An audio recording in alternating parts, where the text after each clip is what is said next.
BCB নির্বাচনে নতুন মোড়। ২৪ ঘন্টা না যেতেই বিএনপি সমর্থিত প্যানেল থেকে তোলা হয়েছে ৩টি দাবি।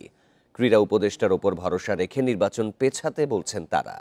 প্রয়োজনে অ্যাডহক কমিটি গঠন কিংবা আগের কমিটির মেয়াদ বাড়ানো যায় বলেও মত দিয়েছেন রফিকুল ইসলাম বাবু ও ইয়াসির আব্বাস।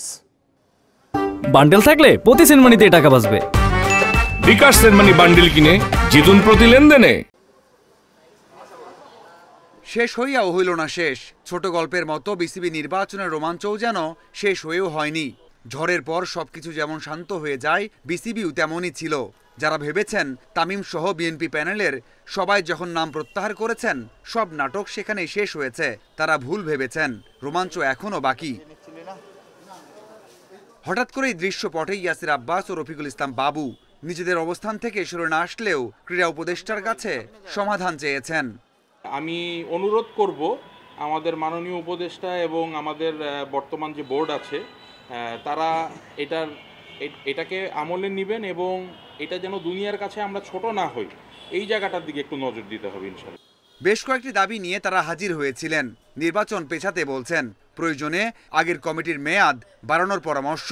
দাবি তুলেছেন অ্যাডহক কমিটির, বলছেন 15 ক্লাবের কাউন্সিলরশিপ ফিরিয়ে দিতে। ক্রিকেটের স্বার্থে, দেশের স্বার্থে আমার মনে হয় এটা করা যেতে পারে। তো যে আলোচনাগুলি যারা যারা করেছে তারা কিন্তু মাননীয় অ্যাডভাইজারের সাথে এটা করতেই পারে, কারণ উনি ক্রীড়াঙ্গনের অভিভাবক। যে একটা ক্রিকেট বোর্ডের নির্বাচন কিভাবে সুষ্ঠু সুন্দর করা যায়, গ্রহণযোগ্য করা যায়, এটার ব্যাপারে সবাই আলোচনা করতে পারে। এটার ব্যতিক্রম কেউই নয়। আমরা সবাই তো ওনার কাছেই যাব নাকি অন্য কারো কাছে যাব? XYZ কারো কাছে গেলে এটা কি সমাধান হবে? হবে না। তামিমের সাথে ক্রীড়া উপদেষ্টার সম্পর্কটা ভালো যাচ্ছে না। তাতে প্রশ্ন আসছে, তামিম কি এমন দাবির সাথে একমত? আমি সবার তরফ থেকে বলছি, এটা সবার তরফ থেকে আমি বলছি, এটা আমি স্পেসিফিক কারো নাম বলছি না, কিন্তু এখানে যে ও আছে এটা না, সবার তরফ থেকে। সমঝোতার দুয়ার এখনো বন্ধ হয়ে যায়নি। অ্যাডহক কমিটি যে এখন সবচেয়ে সহজ ও বাস্তব সমাধান সেটা বলাই যায়।